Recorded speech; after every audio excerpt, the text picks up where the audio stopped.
Welcome, everybody, to tonight's Davenant Hall Fellows Lecture.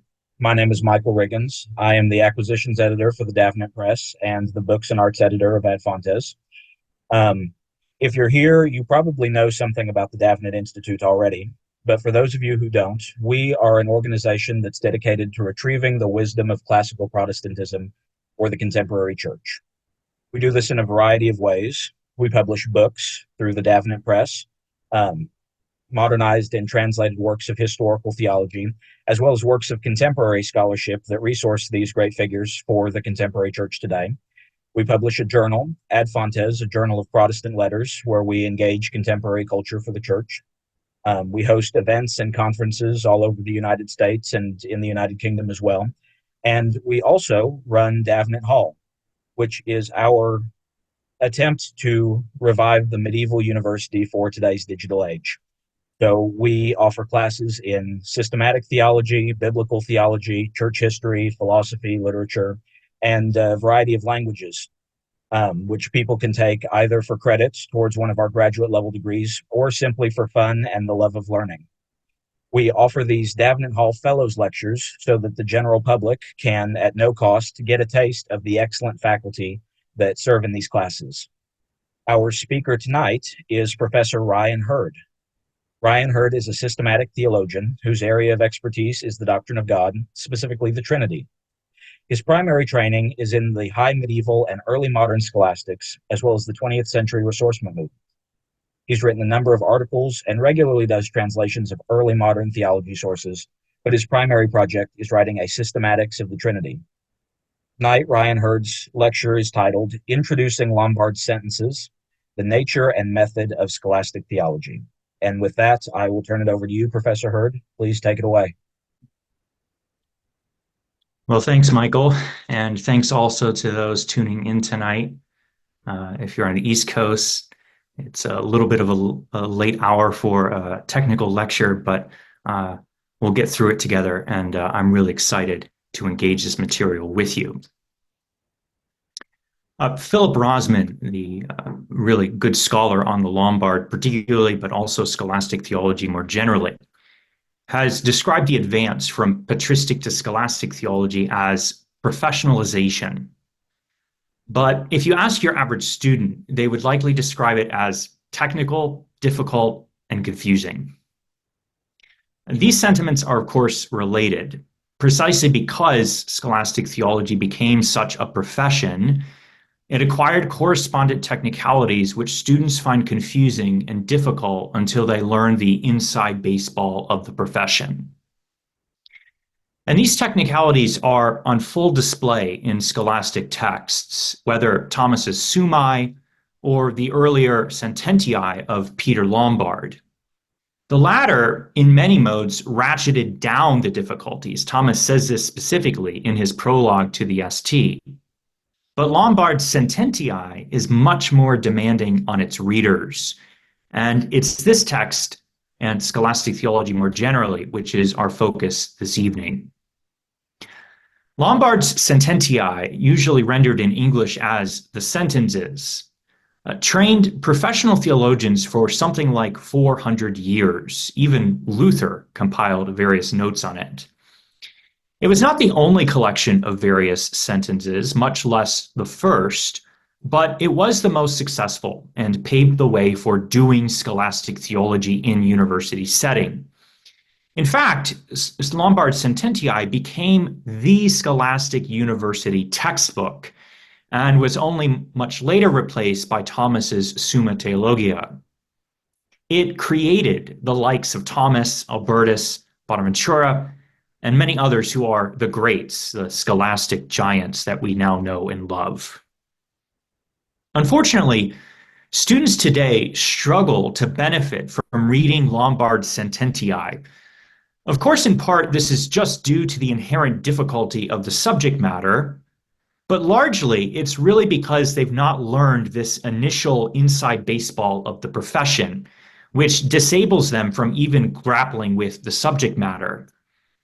In this lecture, we want to do something about this, go a little ways, at least towards doing so, by covering a small set of interconnected items which are required for reading scholastic texts like Lombard Sententiae, as well as for doing scholastic theology.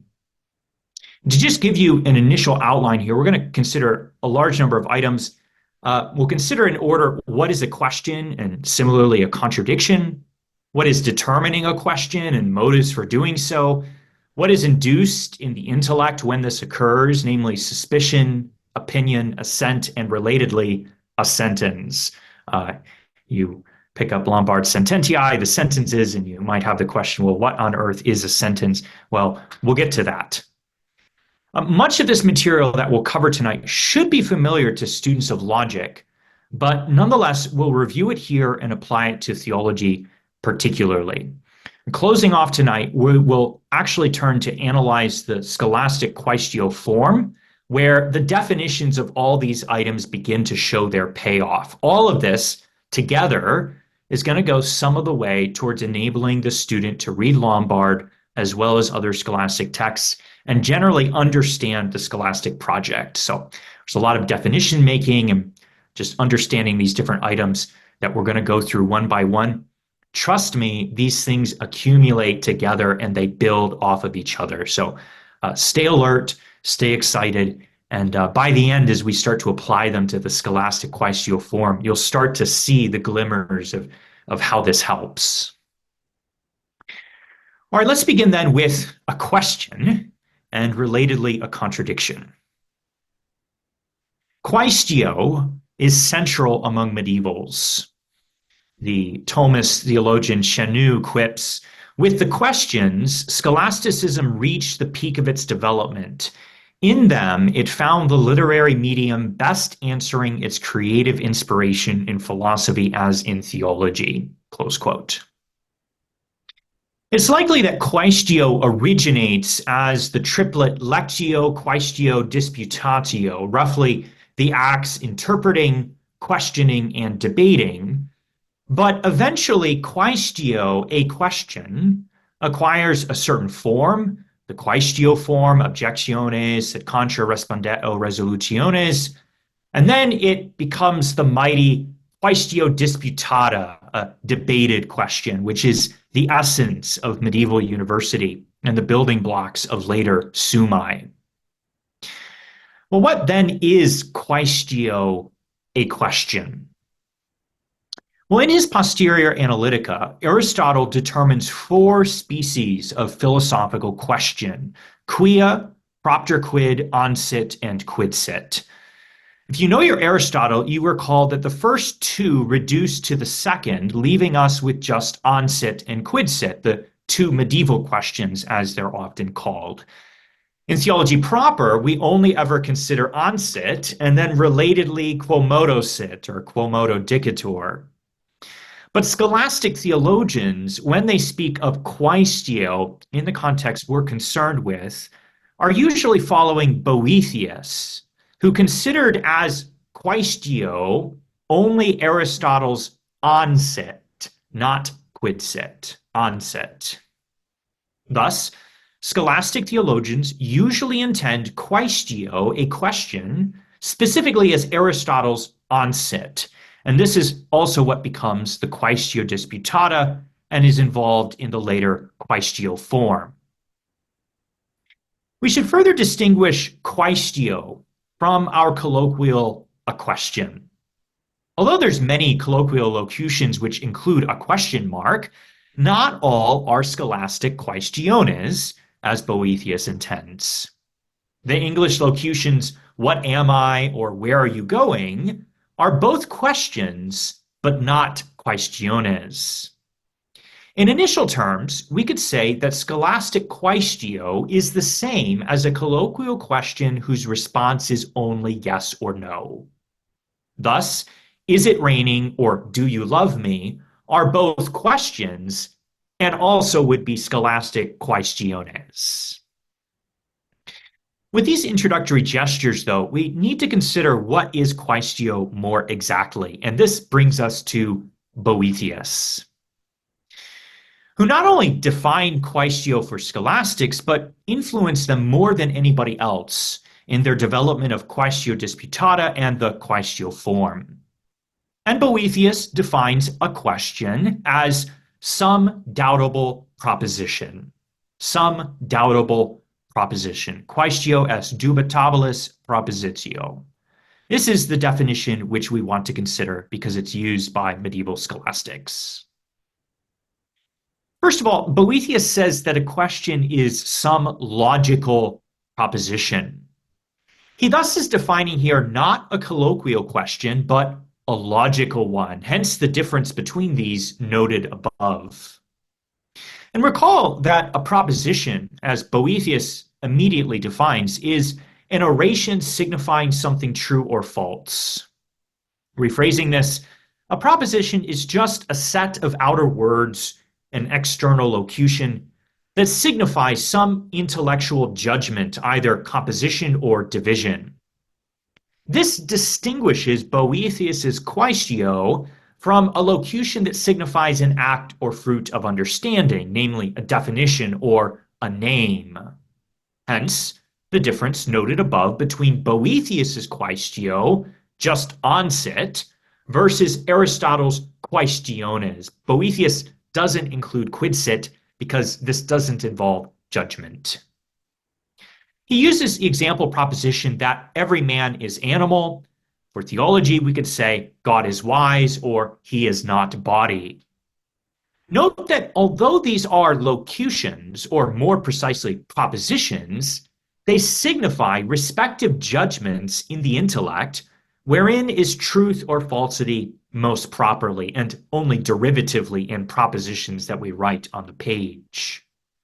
A question, therefore, although it is a proposition, nonetheless also and thereby involves judgment. But a question is not just any proposition, it's only a certain sort. Boethius thus says, secondly, that a question only is a doubtable proposition, a doubtable proposition. Initially, he contrasts this with a proposition uttered with certainty regarding its truth. For example, when someone says that every man is animal. Because the speaker is certain that its signified judgment is true, this therefore is not a question. Colloquially, we would just call it an assertion or declaration. Whereas, a proposition uttered without certainty regarding its truth is a question.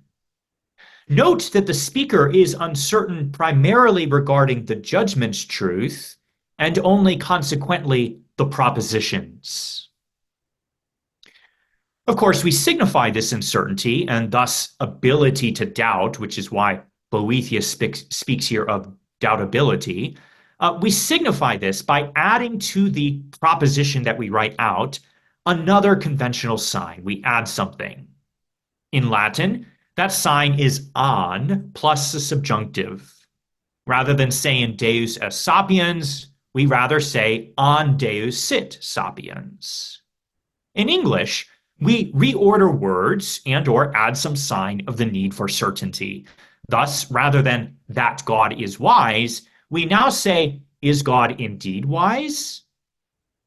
These conventions manifest that in a question, nothing of the predicate wise or the subject God is being considered, but only the composition, or as the case may be, the division, the is or is not. This is why the copula is moved in English. Questions, according to Boethius and consequently scholastics, involve only judgments and again, secondarily, propositions. More specifically, however, only the truth in the judgment is being considered. This is why Latin changes to the subjunctive and English adds something like indeed. Is God indeed wise or actually wise? This is why we can rephrase a question as whether this affirmation that God is wise is true.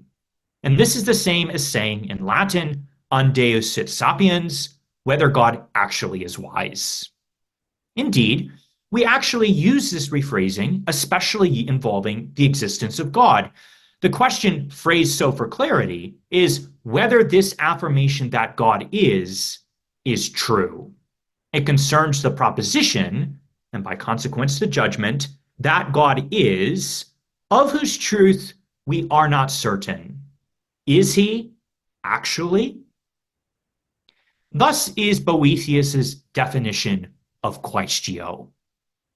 But beyond this, Boethius also says that every question involves a contradiction and in fact encloses both its parts. These are the two things to know: the definition of a question and this fact that every question involves a contradiction and specifically encloses both its parts. This leads us to briefly consider what is a contradiction. And here it's best to simply give an example. Boethius uses the example that the sky is and is not spherical. Considering this example, we see that a contradiction includes two judgments, both having the same subject and the same predicate, but being contrary in quality. One is affirmation, the other negation. We thus speak of a contradiction having two parts. This is important language here that we'll be using throughout. Every contradiction has two parts: the affirmative judgment, signified by the proposition that the sky is spherical, is one part, and then the negative judgment, signified by the other proposition, is the other part. Scholastic theologians, as you will more and more see, like to occupy one or other part of a single and same contradiction and fight each other as to which is true. For only one judgment indeed is true and the other false. Tertium non datur. A third is not allowed. Much more could be said as to what is a contradiction, but this is sufficient for our purposes here. As noted, Boethius says that every question encloses both parts of a single contradiction. He therefore later says, a doubtable proposition, which we said before is a question, contains in itself both affirmation and negation. For in that very mode how the proposition is doubtable, it is seen to include a certain contradiction.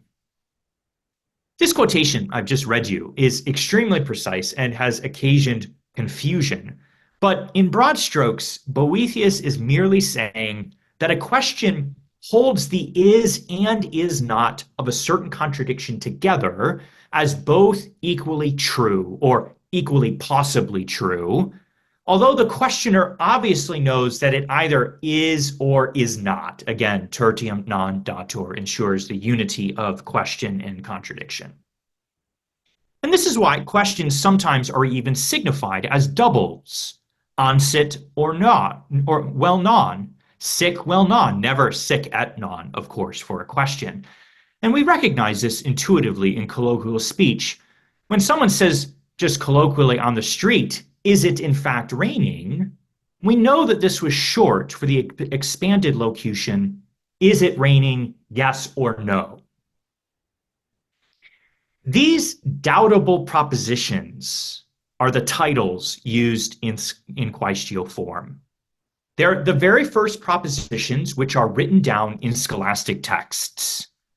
And this is distinct from mere propositions, not doubtable ones, mere propositions, which are also sometimes used as the title card in the medieval text. So you can compare here Thomas in the ST versus the SCG. Thomas handles doubtable propositions in his ST, and so we have utrum Deus sit corpus, ST1Q3A1, whether God is body. Whereas in the SCG, he's not handling doubtable propositions, but just, so to speak, normal propositions, which are his title cards throughout, and therefore we have quod Deus non est corpus, that God is not body, rather than the quaestio, the doubtable proposition. All right, let's move now to determining the question, because scholastics don't just ask questions, they also respond to them. And responding to questions in a definitive way, they call determining the question. And as we'll see, this is when we assent. Here we want to consider this issue of determining the question, or relatedly, determining the contradiction. These are often used as synonyms. We want to consider this at length in three parts. First, what is determining the question? Second, how is this done, namely through motives? And then third, and most extensively, what arises in intellect from these motives? Here we consider suspicion, opinion, and assent, and eventually, yes, a sentence. Let's consider these in turn. First of all, what is determining the question? Again, also sometimes called determining the contradiction. In simple terms, this merely identifies the true part of the certain contradiction at hand, and consequently also the false part of the same. For example, for the question whether Socrates is wise, or the contradiction that he is and is not, determining such merely identifies the affirmative as true and the negative as false and holds them as such. Relatedly, scholastics will speak of intellect becoming determined to one. See this phrase, determined to one, i.e. to one part, the question or contradiction. This happens when intellect is made to adhere to one part as true. The process of determining a question is long and hard. To depict this, we can imagine our intellect in the shape of a triangle. The image is originally taken from Plato. Before any determination is made, intellect is an equilateral triangle and sits at the top vertex, neutrally toward either bottom one. Intellect, by its very nature, Thomas says, in fact, stands equally to either part of whatsoever contradiction. And whenever a contradiction is placed before it, intellect is induced to question whether this or that part is true. An equilateral triangle with the intellect sitting at the top vertex depicts the intellectual state of questioning. Eventually, though, this triangle collapses down directly to a line, and intellect finds itself pinned at either one or other bottom vertex. And this depicts intellect having been determined to one. It now adheres to one part only as true, and this is called assent. And it rejects the other as false, called dissent. So if you picture in your mind a triangle with the intellect right at the top point, eventually collapses towards the is or the is not, depending, and holds the bottom place, either one or the other. Second, though, how then is this determination done? Intellect needs to be moved from neutral, sitting at the top vertex, until it collapses down to a line, and hopefully at the true part of contradiction. Whatever moves intellect towards one part or the other is called a motive, and this is understood through motive and efficient cause, with the intellect undergoing such as its principle of motion. There are many and many sorts of motives. They all, though, reduce to two and only two. The reason for this reduction is because intellect can be made to judge in only two ways, either through intellect itself or through will, which makes it to judge. This is called belief. Ultimately, then, only two sorts of motives are found: those which move intellect itself directly, called intellectual motives, or those which move the will directly and thereby the intellect strapped by the will to one part or the other. These are called volitional motives. Intellectual motives or reasons are also called arguments. Again, defined from Boethius, an argument is a ratio rei dubii faciens fidem. It's a ratio making belief about a thing in doubt. On the other hand, the most frequent and important example of a volitional motive is authority. For this and related reasons, often in theology and all throughout the Lombard, you'll see someone is proceeding either through ratio or through authority, either through an argument made to intellect or through an appeal made to will. You'll see this all throughout the Lombard. You can consider, for example, his initial distinctions on the Trinity, where he's doing both. All right, third, and we'll concentrate on this third point for a while. What arises in intellect from these especially intellectual motives? This is a question, again, we'll handle at great length because it involves these many parts. Suspicion, opinion, assent. I was originally going to do doubt with you guys, but we're not going to have time. So just the first three, the main ones that are important. Well, as these motives operate upon us, they induce various intellectual states, so to speak, regarding the contradiction and its parts.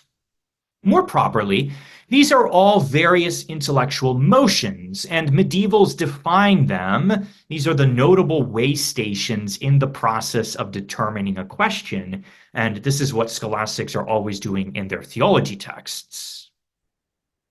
The very first of these way stations is suspicion, which is least important and therefore hardly considered or even defined by scholastics, but it still helps us understand what we're speaking of more generally here. When intellect is somewhat inclined to one part of a certain contradiction, this is called suspicion. To give you a rough definition of it, suspicion is nothing else except mere inclination to one part more than another, which arises from a weak reason. Suspicion is just inclination to one part more than the other, which arises from a weak reason. Both parts of this definition are important. First, suspicion is an inclination, but merely such. It does not yet adhere to one part. If we again depict this as a triangle, then intellect leans to one side, but still remains at the top vertex. The former, namely the leaning, distinguishes suspicion from absolute neutrality or questioning, in that intellect does in fact incline to one more than another. It's not just this neutral balance beam. Whereas the latter, namely that it only leads but doesn't actually adhere to one part or another, this distinguishes suspicion from opinion, which does adhere to one part, but not yet firmly. This is why we speak of mere inclination, in other words, not yet adherence. Thomas will therefore sometimes speak of suspicion as an uncertain opinion. Uncertain because not yet adhering, even not firmly. Thus Thomas says, quote, suspicion is not totally declined to one part of contradiction, but still is inclined more into this part than to the other one. Second, suspicion arises from some weak reason. The Latin here is levis ratio, sometimes called a conjecture. Good examples of so-called weak reasons are rhetorical ones. Indeed, rhetoric is ordered to making suspicion, Thomas notes.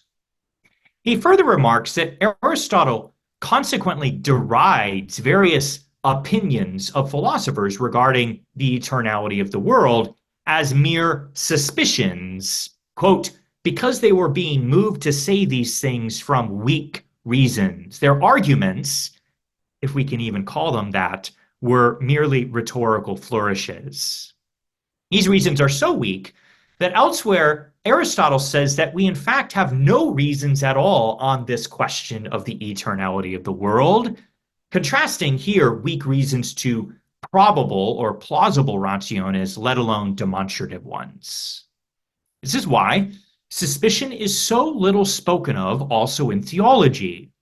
Proceeding by way of plausible reasons and having opinions is permitted, we'll talk about that in a moment, but making guesses, as we would say today, no go.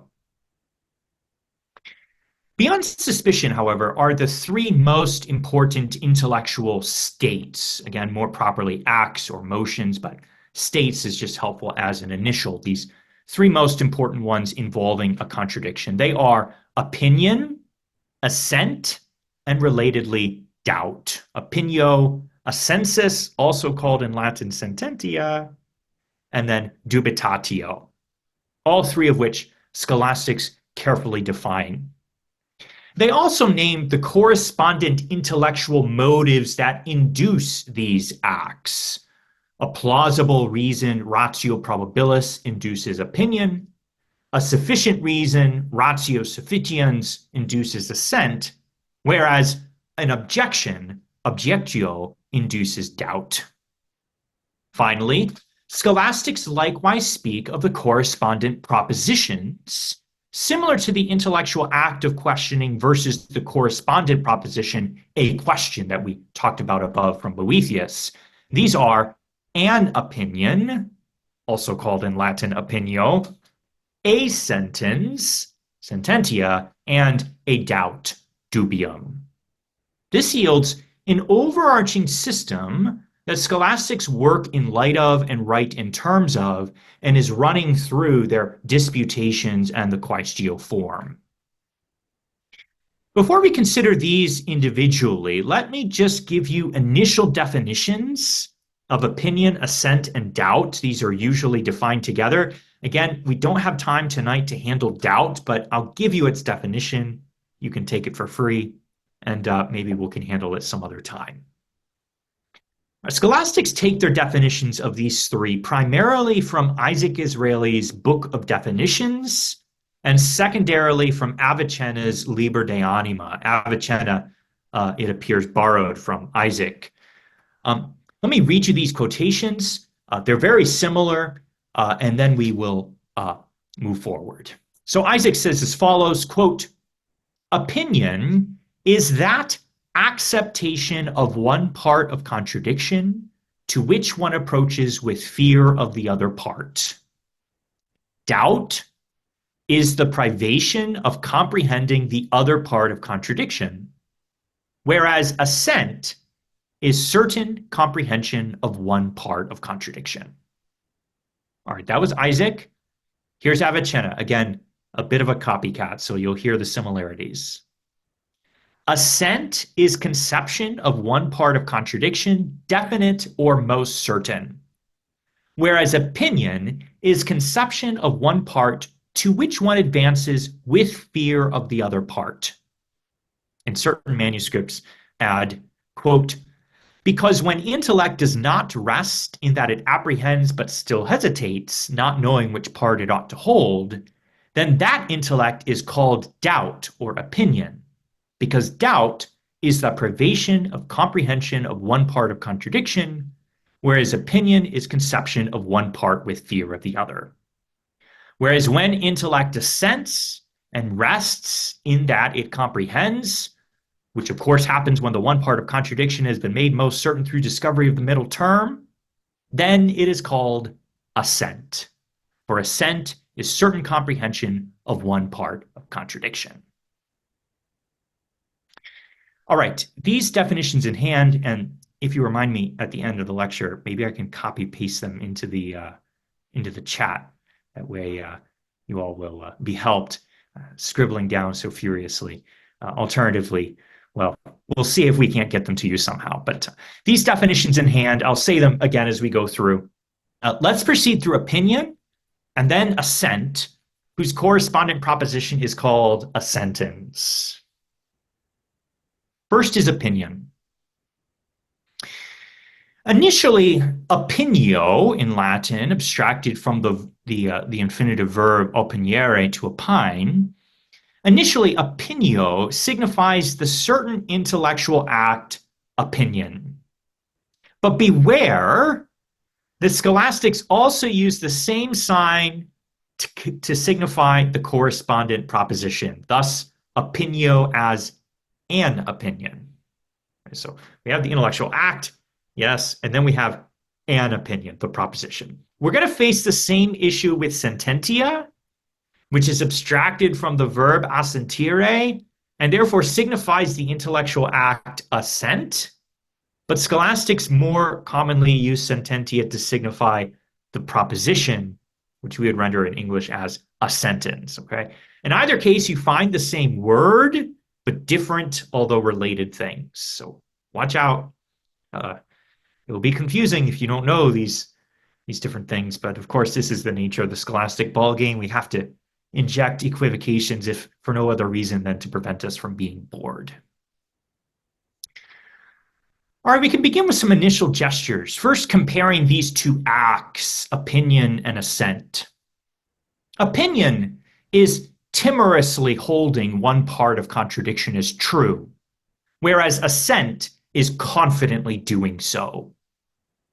Both are the opposite, so to speak, of question, which doesn't hold in any way either part as true and is, of course, not even inclined to them. After question, then suspicion, this leaning or inclining to some part is true, but not yet holding it. Then there's opinion, now holding to one part is true, but not yet firmly. Finally, assent, firmly holding one part is true. You see the progression. These gestures are helpful, but no replacement for exact definition. And the definition, as we noted, is taken from Isaac, Israeli, and from Avicenna. According to Isaac, quote, opinion is that acceptation of one part of contradiction to which one approaches with fear of the other part. So if you think of the intellect in the triangle, the intellect is coming down to one side to hold it, but it still has a side eye to the other part and is slightly afraid it might actually be true. Avicenna's definition is opinion is conception of one part to which one advances with fear of the other part. You hear the fear, the timorously holding, the not certainly and firmly holding. That's an essential element. Thomas himself, and even beginning earlier than Thomas, as soon as really Avicenna and Isaac Israeli were translated into Latin, he uses this definition throughout his works. One clear example is ST1 Q79 A9 ad 4, where Thomas somewhat rephrases, quote, this name opinion signifies that act of intellect which is being moved into one part of contradiction with fear of the other. Considering this definition carefully, what can be said? Well, for one, opinion is an intellectual act, particularly a motion, whose term is assent, holding one or other part. This motion is our intellect undergoing some motive cause, as we flagged above. And the motive cause is often called probabilis ratio, very difficult term to translate into English. Does not have any relation to mathematical probability, and so it's not helpful to call it a probable reason. It doesn't mean it's more likely. A plausible argument, that's about the best English you're going to get. Probabilis ratio, plausible argument. This motion, however, is not yet perfected because although the motive is more forceful than levis ratio, a weak argument, it's not sufficient to entirely move intellect from its principle, question, down to its term, assent.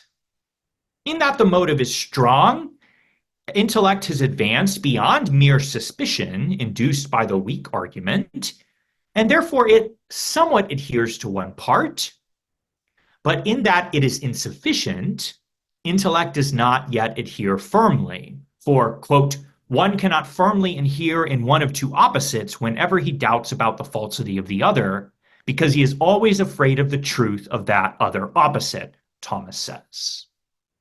Opinion, thus, is not yet assent, because assent is done firmly in that, certain about the truth of one part, intellect does not doubt and suspect the falsity of the other.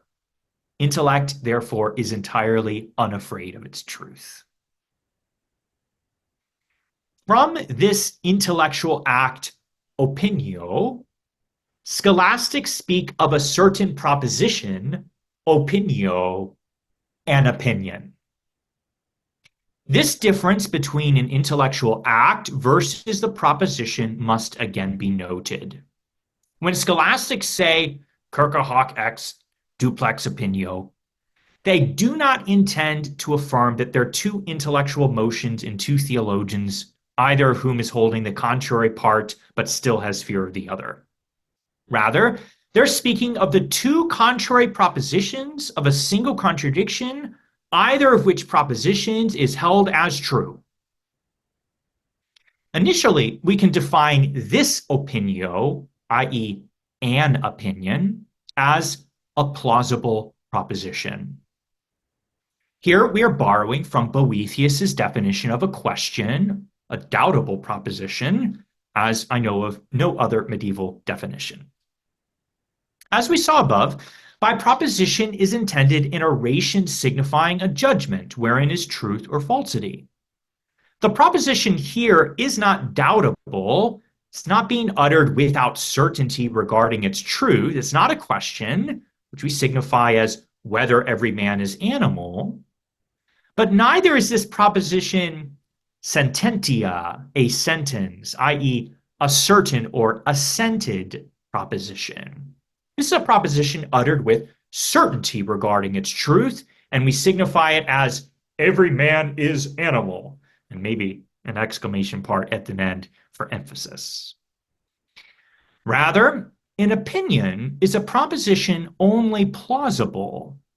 Namely, it's uttered by someone who adheres to one part but still fears the other. An opinion, in short, is that proposition uttered by someone opining. We can variously signify an opinion. Although no standard signification is found among medievals, it would make manifest that the speaker holds the composition, or division as the case may be. He holds it as true, but doesn't do this with absolute firmness or certainty. Colloquially, we might say, every man, I think, is animal. That's how we would signify the proposition. Do note, however, that this borrowed definition of an opinion regards the speaker, just like Boethius's definition of a question. The speaker utters a proposition whose truth he's carefully considering, and this oration is a question. Is every man an animal? He then utters a proposition whose truth he opines, and such is an opinion. Every man is an animal, I think. Now, sometimes this is how medievals intend an opinion. For example, Lombard speaks of a heretic whose opinion, namely a proposition uttered plausibly, Augustine fields and then destroys as false. Nevertheless, more usually, medievals understand an opinion otherwise entirely abstracted from the certain speaker in question. Accordingly, an opinion is not so much a proposition uttered plausibly as it is a proposition which is held plausibly by some or by many. And here we're following Aristotle's Topics, where you hear we do certain work on endoxon, Latin probabilis. Or the proposition itself has its truth plausible because of some argument known and being considered by the scholarly community. It's this latter sense of an opinion, which is the vast majority of its uses among scholastics. For example, over 4,700 uses in Thomas Aquinas alone. They use it a lot, and we can define it for our purposes as, this is the one you want to write down, an opinion is an uncertain position on one contradiction. An uncertain position on one contradiction. You go through all the 4,700 uses of opinio in Thomas, and you'll see this is what it means. This is what the scholastics mean by an opinion as they speak about it. By position, we're reflecting the fact that the intellectual act is not merely inclined to one part, suspicion, but actually it holds it. But by uncertain, we also register that the act does not hold it firmly, assent. By one contradiction, we reflect the fact that opinions must involve the same contradiction, which is why there are only ever two opinions, sometimes duplex opinio, a twofold opinion, you'll find scholastics say. one for either part of the same contradiction. These are therefore called contrary opinions in scholastic literature. More opinions are not multiplied as two opinions, but are only ever one opinion regarding this contradiction and another regarding that. However, when two opinions seem to regard the same contradiction, but in fact are diverse, they are called seemingly contrary opinions. All of these are technical terms you find in the scholastics. Nevertheless, do beware that sometimes scholastics will speak of many opinions. Also, for example, multiplex opinio, namely three or more. They either are speaking loosely or they intend this while understanding that at least two contradictions are involved. Again, tertium non datur ensures the unity of question. It's so fundamental. There are never three options. It's only is or is not. If there are three options, you have at least two contradictions. Simple as. These clarifications aside, most frequently, though, we observe in scholastic literature, you'll find this all throughout the Lombard, phrases such as circa hoc est duplex opinio. We find two opinions about this same contradiction. The sense in sayings like this is that both contrary positions have plausible arguments in their favor and or are being held by some masters as authorities. So both contrary positions have plausible arguments in their favor and or are being held by various masters. What then of Lombard? Well, as his title insinuates, Lombard primarily handles Sententiae, which cannot be rejected because they are certain positions on individual contradictions. However, he does often include opinions, which can be rejected. And in fact, when you take them in contrary pairs, half of them must be. The reason why Lombard favors Sententiae over opiniones is that, properly speaking, only masters can consider opinions, whereas bachelors must consider Sententiae, and especially those of great authority. Thus, Sententiae patrum, the sentences of the fathers, is the nature of the Lombard's text.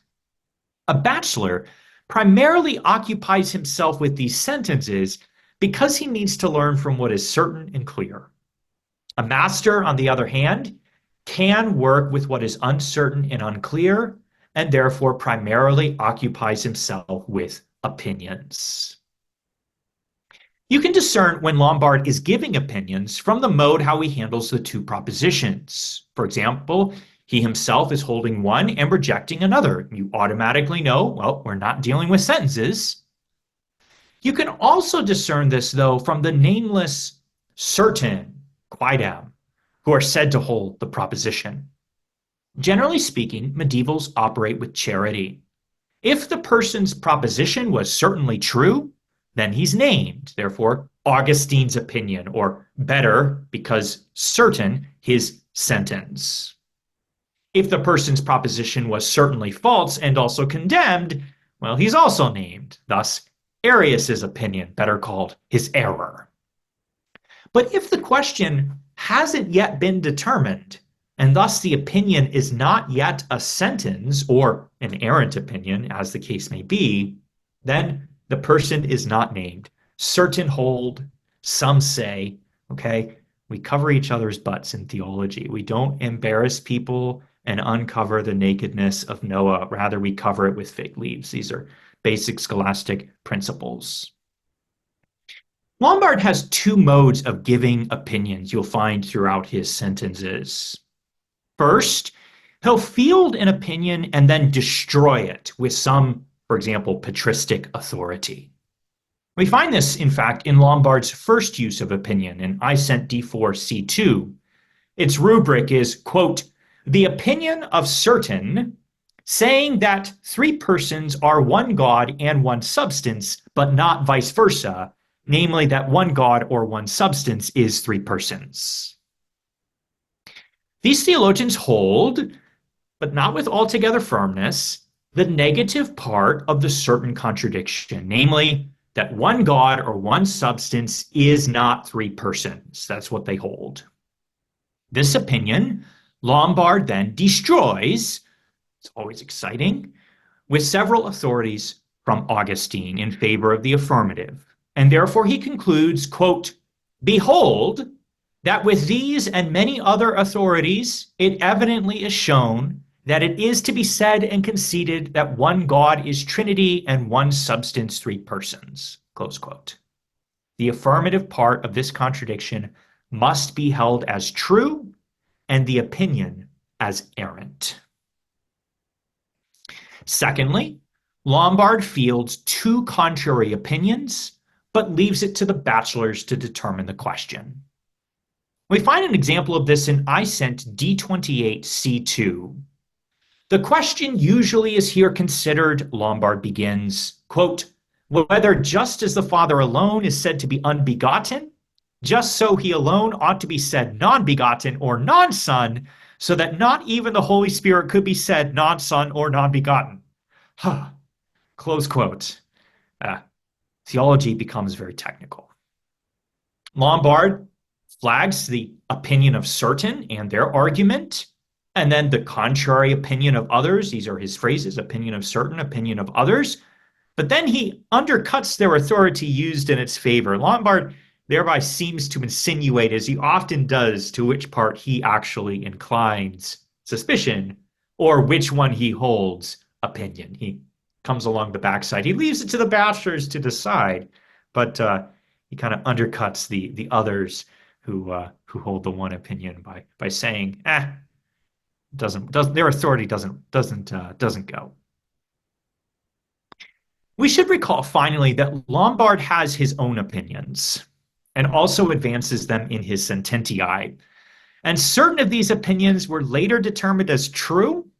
For example, divine essence is race, Lateran 4.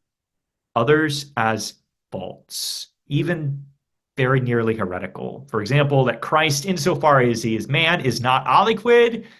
Remember, Lombard Lateran 4 is this glorious triumph over Joachim. Well, at Lateran 3, he's almost condemned as a heretic. Okay, over this proposition, he screwed it up. He was wrong. Indeed, Lombard sometimes holds an opinion that's not commonly held by others or the majority of masters. These all are later marked. Therefore, you have books called The Opinions of the Masters of the Master of the Sentences, which are not commonly held. Bonaventura, in his commentary on the sentences, flagged and commented upon 8 such opinions, quote, in which positions the master receded from the common way, and as he declined to the less plausible part in these 8 places, so his opinion was not commonly sustained by the other masters. So theology is a very live science during this time. Heresy is always walking on wires, and it's quite exciting.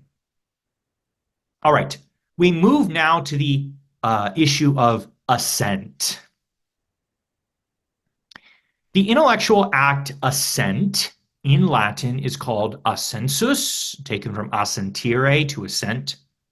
But importantly, it's also called sententia, which Thomas sometimes says is taken from assentire, and other times he even says assentire is taken from sententia.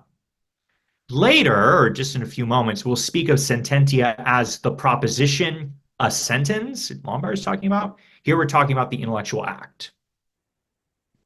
Thomas's most nuanced treatment of what is assent arise in his treatments of belief, credere, natural faith, which occur in his treatment on faith, which is supernatural belief.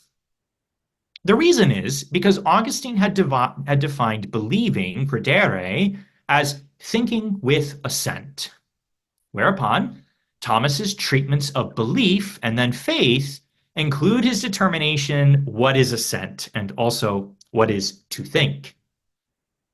Moreover, his treatment of faith includes determination of other intellectual acts, including suspicion, opinion, doubt, and even nescience, which is almost the same as quaestio.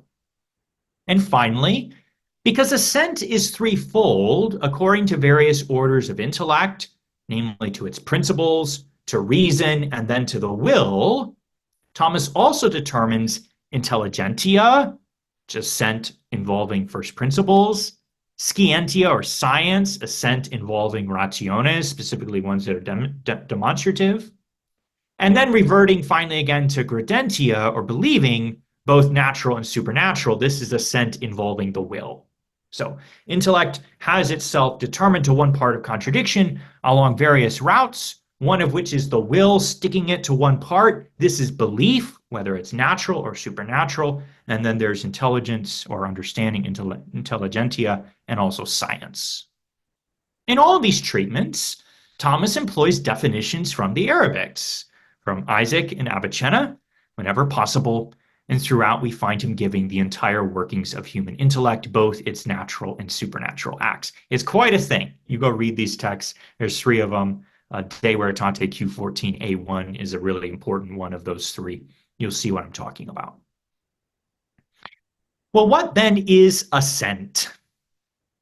Thomas reminds from Aristotle that intellect has two operations, understanding and judgment, composing and dividing.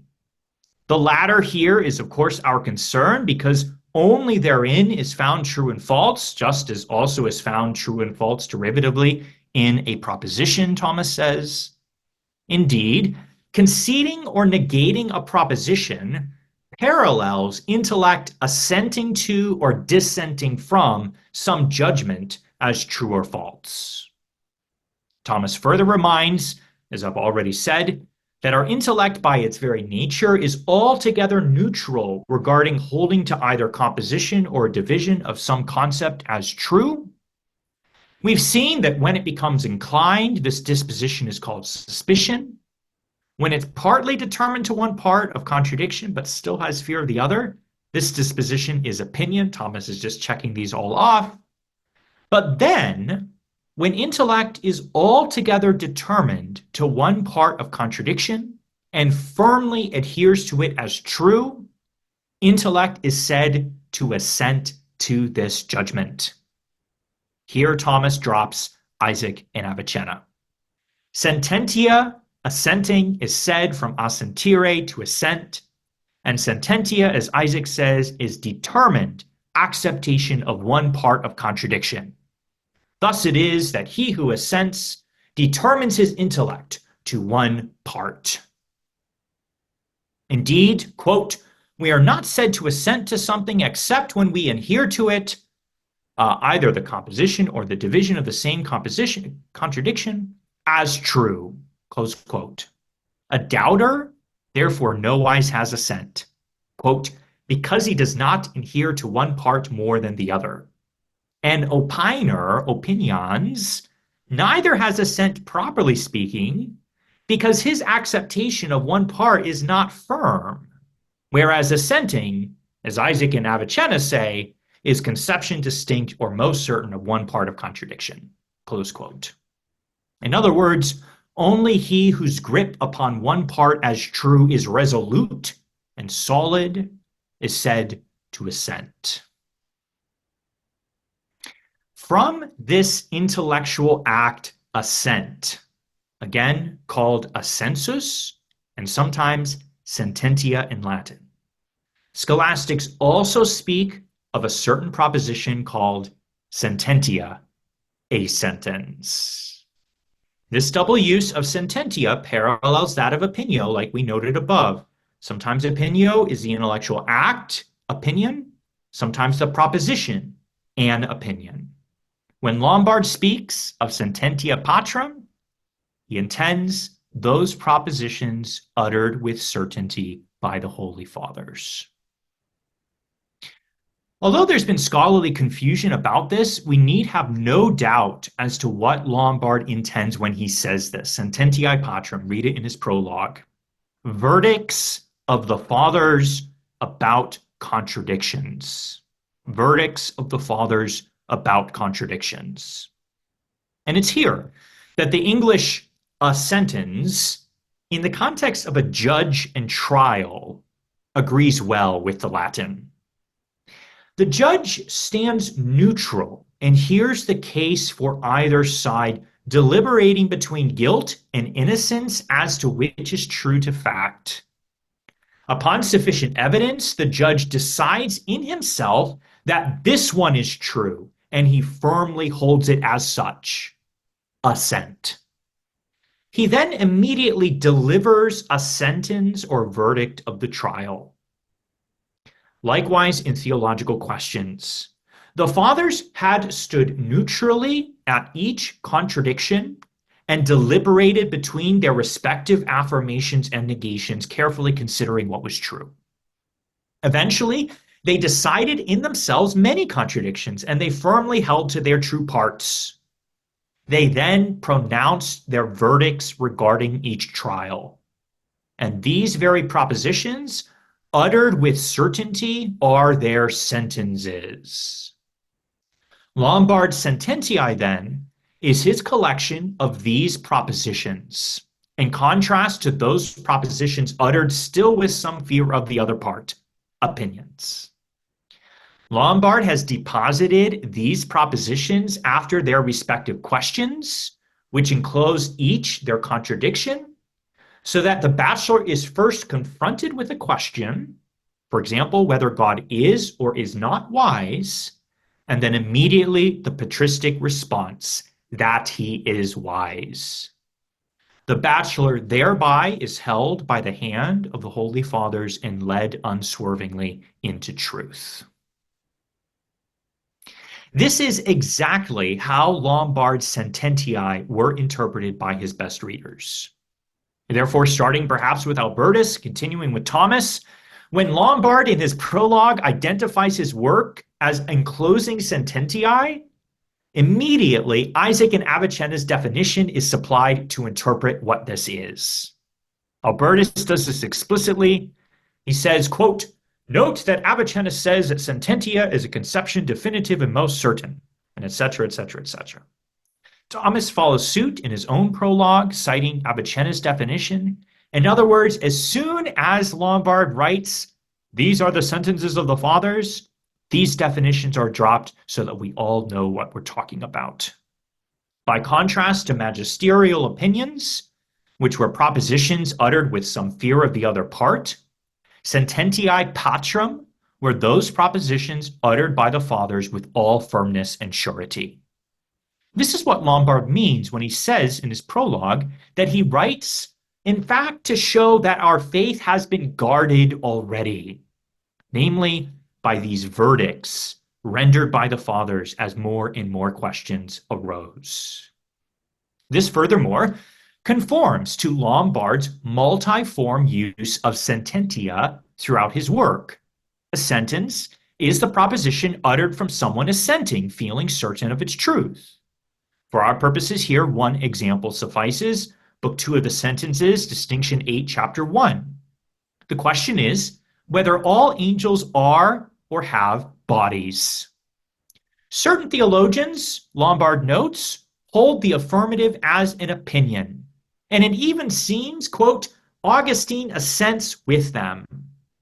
Lombard says, he seems to assent in a certain authority from his Genesis commentary, which these theologians use in their favor. After supplying it, Lombard instructs us to, quote, note that in these words, Augustine does seem to hold that position which certain are opining about bodies of angels. By contrast are other theologians who hold the negative as their opinion. Quote, and to them, it seems that Augustine spoke thus, not as if he were assenting, but rather as relating an opinion. Indeed, not even his opinion, but the opinion of others. They note this by different phrasing which Augustine uses regarding this issue, especially as contrasted with his phrasing on another related one, where, quote, they say that Augustine spoke not by opining, but by assenting the truth of the matter. Lombard himself leaves the bachelor to decide whose interpretation of Augustine is true. Was he in fact giving his own sentence in the Genesis authority, or an opinion held by others?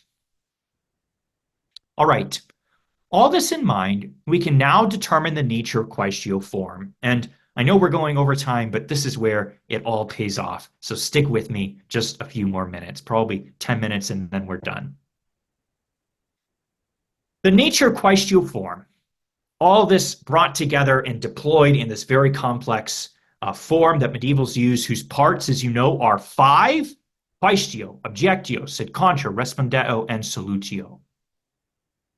Although quaestio becomes, the quaestio form, becomes more explicit in later scholastics, Lombard frequently is using it, especially partial form. He often uses objection or doubt, respondeo, and then solutio or resolutio. You'll find it all throughout his sentences. He uses this pattern, and therefore you need to know so you can feel how his propositions are working together.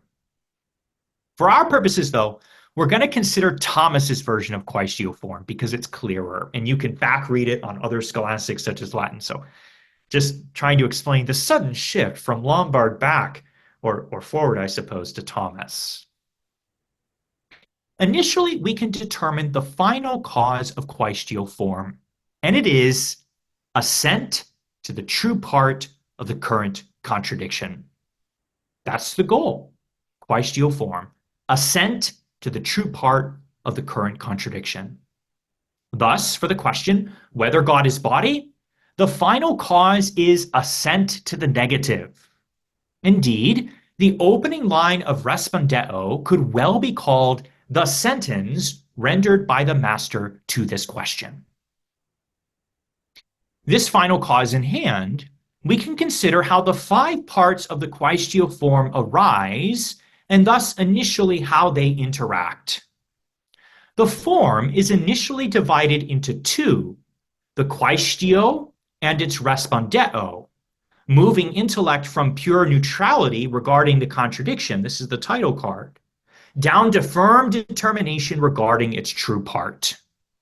However, because every question encloses both parts of the contradiction, the form is further divided according to motives for either part. In favor of that part rejected by the master are motives called objections, making doubts about the truth. In favor of the part accepted by the master are motives that are enclosed in sed contra and respondeo. But because assent is twofold, both intellectual and volitional, the form is further subdivided into those volitional motives or authorities in favor of the true part congregated in sed contra versus the intellectual motives or rationes, arguments, gathered up in respondeo. Finally, because determining oneself to truth involves 2 steps, not just discovering the true part, but also resolving doubts about it, therefore, after respondeo is added solutions to objections, healing all doubts. This is why the form has 5 parts. This division now in mind, let's proceed very quickly, one by one, through these 5 parts, just giving a word to each. First is the question. We noted from Boethius this is a doubtable proposition enclosing 2 parts of one contradiction. For example, whether God is or is not body. This is the standard question, terminating in an act of judgment, specifically assent. Its phrasing is ansit, or because this is existential, usually utrum sit in the Latin.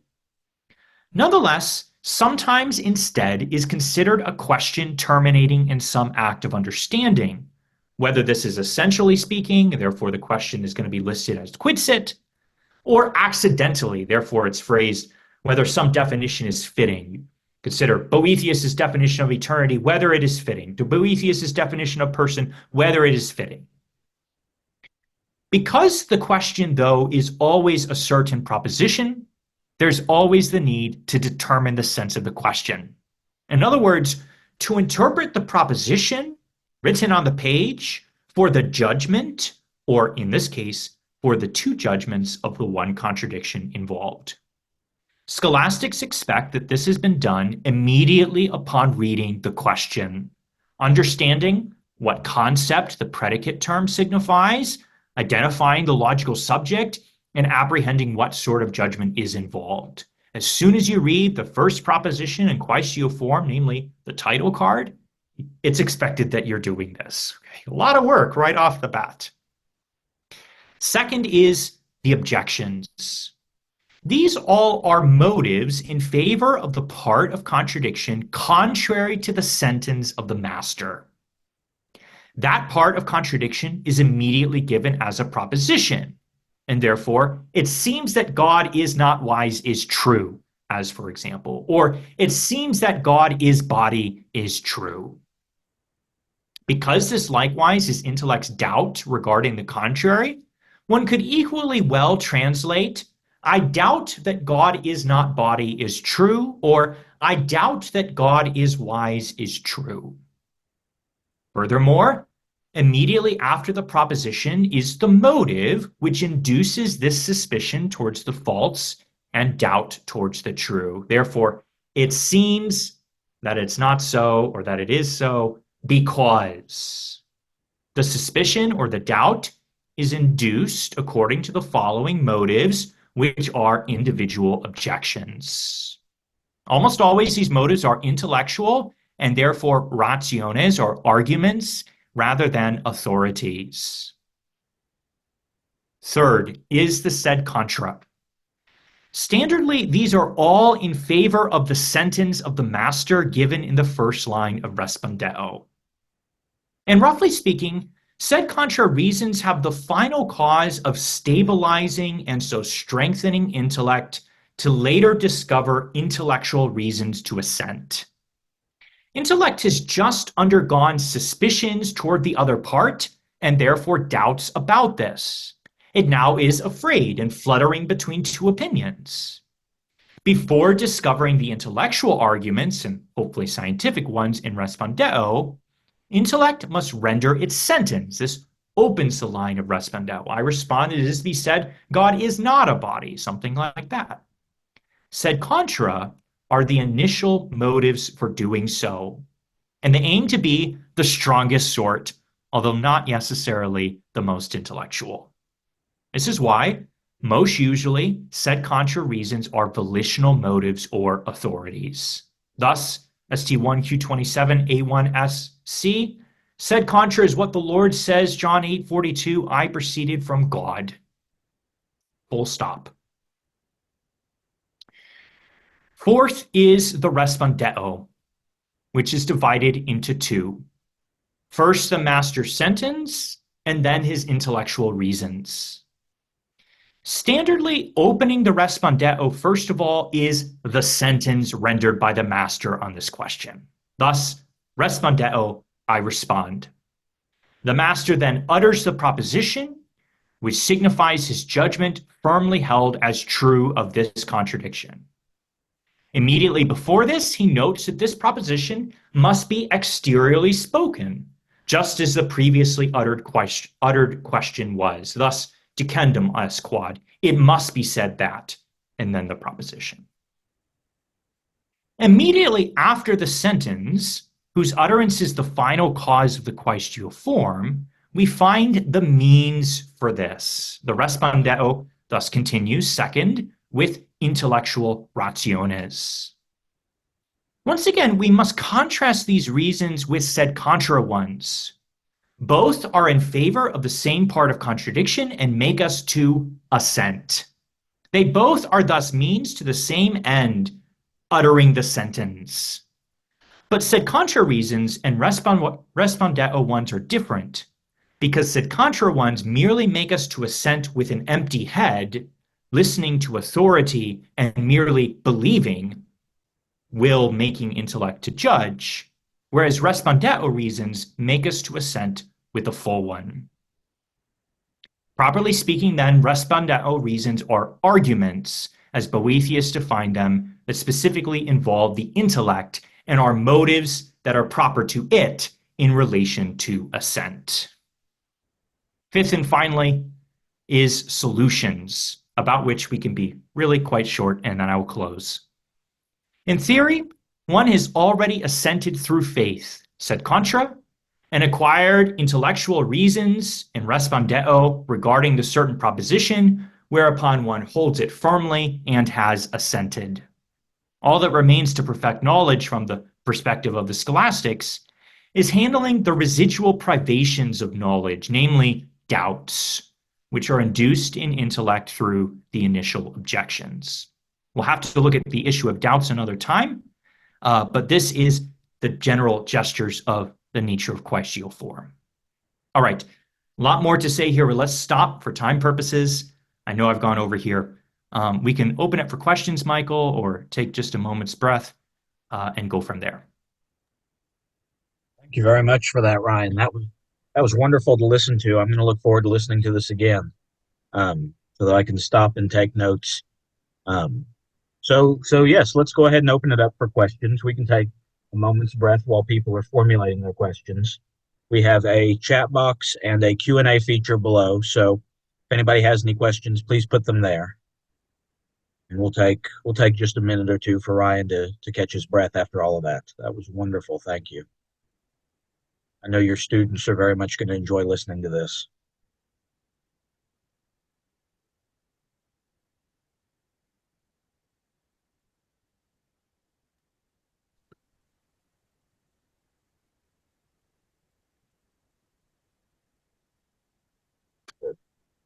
Ryan, whenever you're ready, we can get started with questions. Let's go for it. Okay. So somebody would like to know if you could speak for a moment on sic et non by Abelard, if you're familiar with it. Yeah, so Abelard's sic et non is the process or the technical logician's work resolving seemingly conflicting authorities. It has a background in legal theory, is employed in theology, where you have two authorities, both of which are worthy of credence, but one says something is and another says something is not. And it's sic et non because both are authorities that you must accept. You must say both yes and no. You must say both is and is not. And because you know tertium non datur, there's not a third option. The superficial letter of the authorities, although they seem to be contrary opinions, are in fact involving the true parts of two diverse contradictions. So Augustine says it is, Dionysius says it's not. They seem to be at loggerheads on the page, but because you must accept both is and is not, they are in fact the respective true and there are in fact the respective true affirmative and true negative of two different contradictions. And Abelard teaches you how to reconcile authorities, but thereby to harvest both truths. So this initial conflict is a stimulus for questioning and invokes wonder in the mind. And because by nature, intellect cannot, even by virtue of will, accept a contradiction, it's forced to resolve this apparent contradiction, again, underlying the word apparent, the level of the letter. At the level of judgment, they're not contrary. So both can be true, and both are, in fact, because they're authorities. Good, thank you. Let's see, somebody else wants to know if later scholastics keep this same five-part pattern or if there's any kind of development or change to it. So yeah, the quaestio form, it's somewhat artificial. It's terrible to say this after I've just lectured on it, but it's somewhat artificial to speak of the quaestio form in the sense that it's a highly complex, highly nuanced form that's very, very diversified throughout the long period of scholasticism. There's about 100 years or so, the 13th century, you could concentrate on, where it's very static and essentially has just this very pure five parts that you find in Thomas. Thomas was honestly one of the best. Well, I think he was the best, but the strongest and purest way of treating this particular quaestio form. But later scholastics start to stretch things. There are certain limits to the quaestio form with regards to what you can do.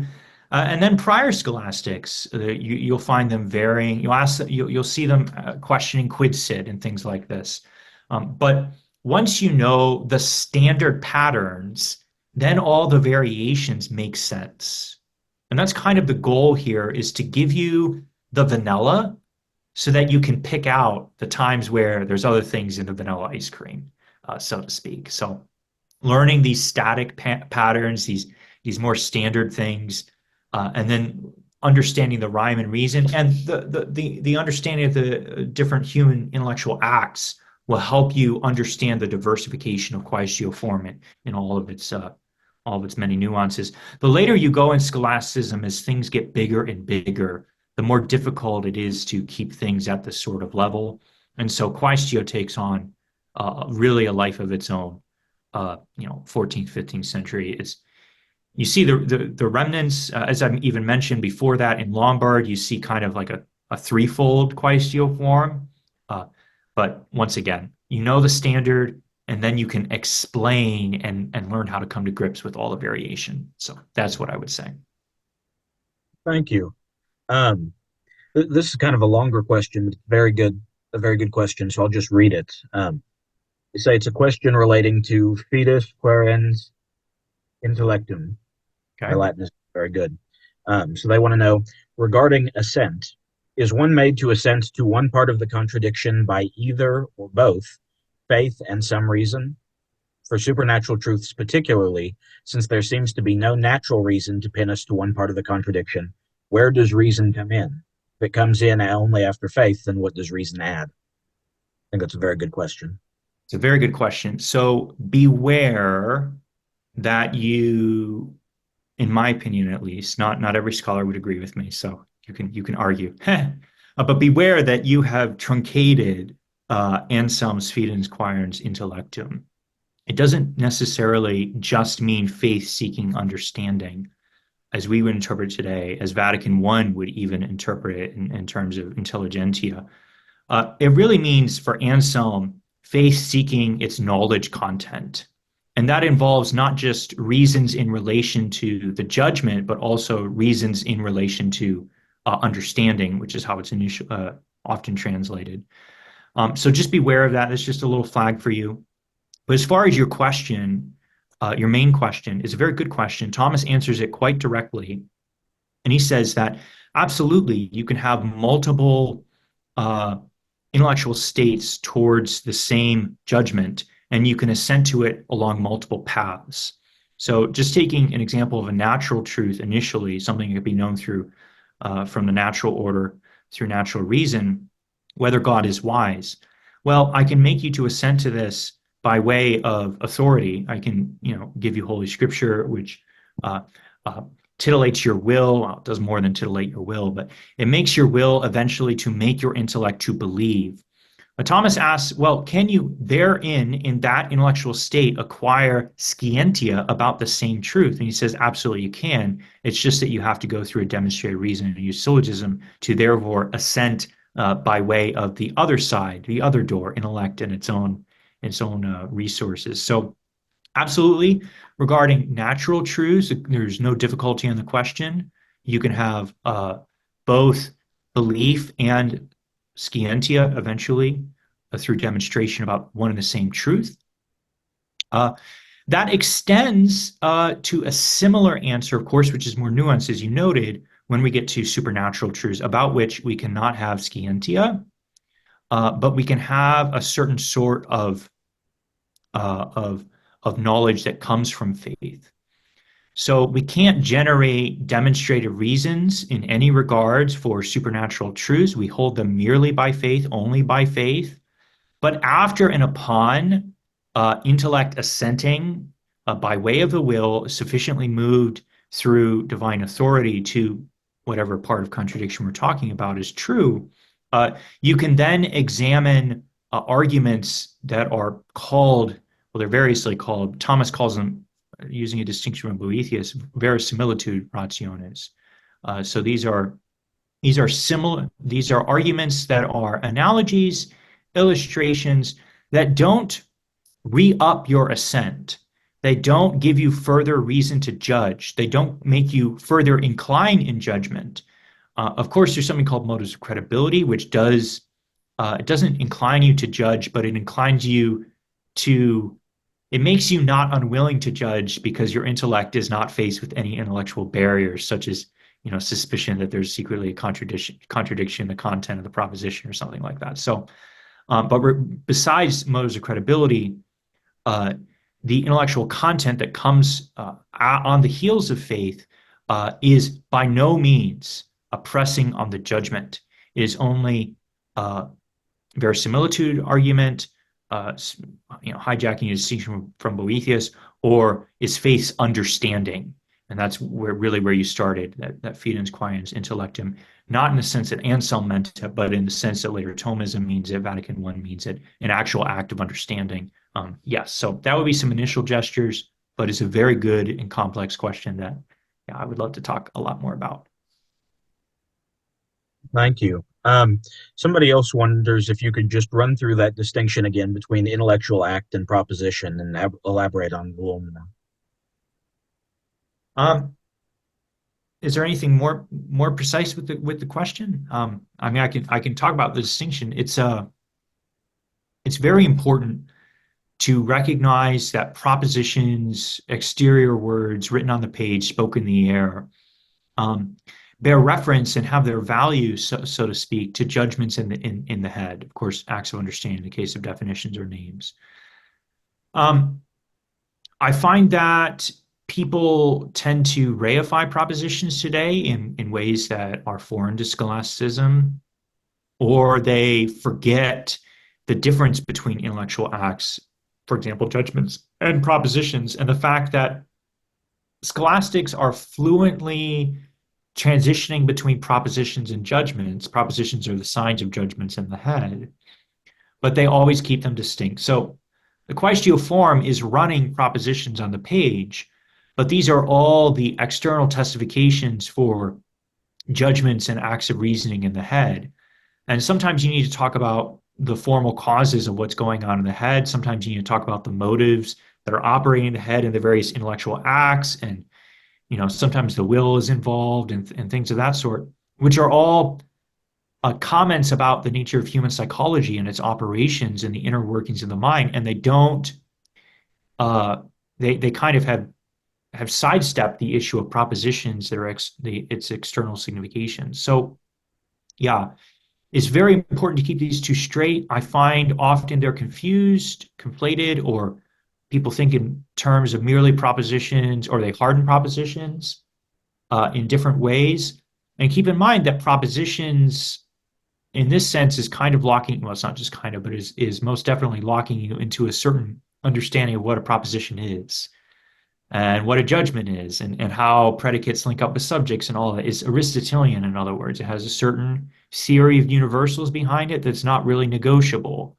There's plenty of variation on the question of universals and nature of proposition and logic theory in the medievals. It's pretty insane, the diversity on the nature of logic and propositions. But there are some non-negotiables, and it's generally Aristotelian, and they're running with all of that. And they're pushing truth out the bottom of a line of propositions with a certain assumption of the nature of those propositions. And that truth is not going to be able to be pushed if the nature of those propositions is otherwise or changed or false. So propositions for folks today are often not Aristotle's propositions. And this is not even to mention the issue of what those propositions signify. Perhaps most importantly is to remember that propositions don't signify the world. They don't signify reality immediately. They signify reality imposed upon the mind. This is basic Aristotle De Interpretatione, chapter 1, where Aristotle says, words are signs of passions of the soul. Passions in the sense of reality foisted upon the mind, germinated there and grown up into acts of judgment and so on and so forth. And that's the proximate place where propositions are just general colloquial locutions. Their truth making based upon the real world is only mediated in their bearing towards the nature of intellectual acts, as those intellectual acts bear upon the world and are verified thereby. So there's a theory of truth making involved here. There's a lot more to be said, but yeah, these are logic questions. Very good. Thank you. That's very helpful.